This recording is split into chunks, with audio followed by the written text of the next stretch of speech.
Hello students, my name is Prerna and I'm your EVS teacher. And today from your EVS book Enviro, we are going to be reading chapter number 19. Now in the previous chapter, remember I gave you two lines to think about.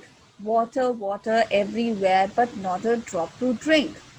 How is that possible that there is water everywhere but we cannot drink it? What could be the possible situation? So let us read this chapter to know what could be the situation where we might not have water to drink at all. Here we go. So this is chapter number 19 and the name of the chapter is Cleanliness of Water. So if you have dirty water all around, would you be able to drink it? No. Water should be safe because it carries several minerals dissolved in it. It has suspended mud and sand particles. It has germs also. Germs are harmful microbes. Microbes are very small living things which we mostly can't even see. We can see them only through a microscope. Water which contains germs is called as contaminated water. You might have seen a lot of people before drinking water, they always boil it. Why? Because it reduces the possibility of any germs in it. Now we talk about a problem which the entire world is facing at this point of time. It is water pollution. So does water causes pollution? No. We are polluting water, and how are we doing it? Pollution refers to harming the environment we live in. Human activities pollute the water. This water can be dangerous for all forms of life. Pollutants from industries and agricultural water containing pesticides, fertilizers, and other poisons find their way into the ocean. So, these are the ways through which water is polluted from industries, from pesticides, from fertilizers. When all of these flow into the water bodies or these are dumped into the water bodies, that is what causes water pollution. Most of it flows into rivers, lakes, or ponds after mixing with rainwater. These dissolved chemicals pollute the water bodies that they fall into. Also, used paints and discarded medicines that flow from drains, enters rivers and streams also pollute the water bodies. So these are the activities shown here which pollute water bodies. See the household waste being thrown here, people using this water for bathing, for cleaning, and then water from factories. The waste which is there from factories, it is thrown into the river, or sometimes even the contaminated water from factories, it is thrown into water bodies. What is the impact of it? Let's study. It affects aquatic life. Aquatic meaning the aquatic life meaning the life of animals which are there in water. You know, most of the animals die because of this. Pollution also disturbs the food chain. For example, harmful chemicals in water enter the bodies of little fish. Big fish eat these small fish, and humans in turn eat the big fish. Thus, humans they also get affected. Many birds and animals depend on water for survival. They too are affected by water pollution.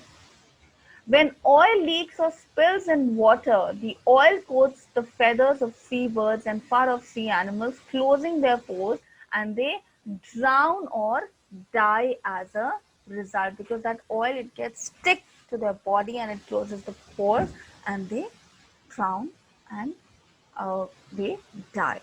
So imagine how much water pollution we are also causing to the environment, and it is impacting the animals, and in the long run or in the longer chain it is impacting us as well. So what are the ways through which we can prevent water pollution. Waste from houses and factories should not be dumped into rivers, lakes, or streams. There should be laws to stop factories from polluting water. People should be educated to use proper toilets and not excrete in the open. Wells should always be covered. Water pipes and sewage pipes should not be laid side by side. People should be made aware of the ill effects of pollution and of laws in our country to check pollution. Diseases from polluted water. So the common diseases are typhoid, dysentery, jaundice, cholera, diarrhea, and hepatitis. So these are the common diseases that we get if we drink contaminated water. And who wants to fall sick? None of us wants to fall sick. So it is very important that at least we make an effort to keep the water clean. Then how do you prevent yourself from such diseases? This is that by improving the quality of drinking water.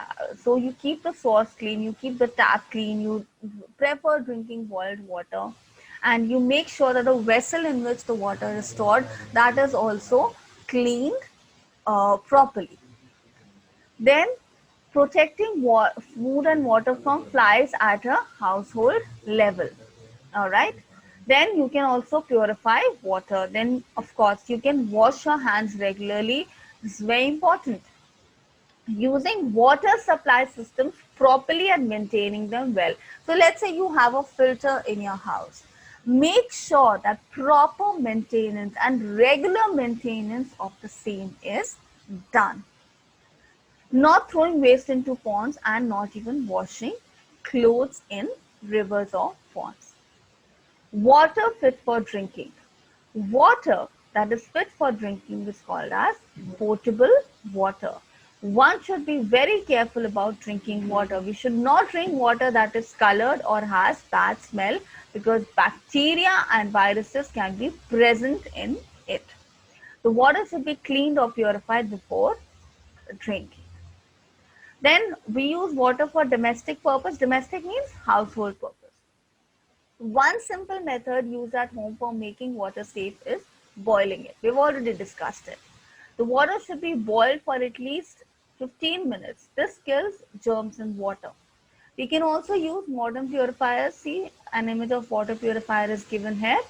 Then during travel, it is advisable to drink only bottled or what we call as packaged drinking water. For large scale supply. So how do you ensure water purification when water has to be supplied at a larger level? In cities, river water is treated with chlorine gas or bleaching powder to make it fit for drinking. It is then pumped into large overhead water storage tanks. These tanks are placed at a great height so that the water can reach upper floors of high buildings. From the time water reaches the town through pipes and is supplied to houses through supply lines, it is water that we get from our taps. So you can see this entire diagram here where the tank is built and now the purification happens and then it reaches the local tank and then it reaches at our homes. Safe handling of water. So how do you do that? Always store water in clean vessels. Clean your drinking water vessels or water bottles at least once a day. Clean your water bottles before putting them into the refrigerator. Then if you have clay pots at home, make sure that you clean them. Then when you drink water, don't use the same glass to take out water from the vessel. Try to change the drinking water every day. That is, you use fresh water every day. If a water tank or well is dirty, you can add bleaching powder. This will kill germs, but be careful to read the instructions. You cannot be using a lot of bleaching powder because it can be poisonous. So there's so much that we have learned in this chapter, that how we as human beings, how we are polluting water, which is it's in fact the most essential natural resource for us. So make sure that you do not pollute it. And in fact, even around, even in your locality, if you see that this is happening, please stop people from doing it. Thank you so much. I hope you enjoyed reading this chapter, and I hope we all will be truly reliable citizens, ensuring that our natural resources are conserved properly. Thank you.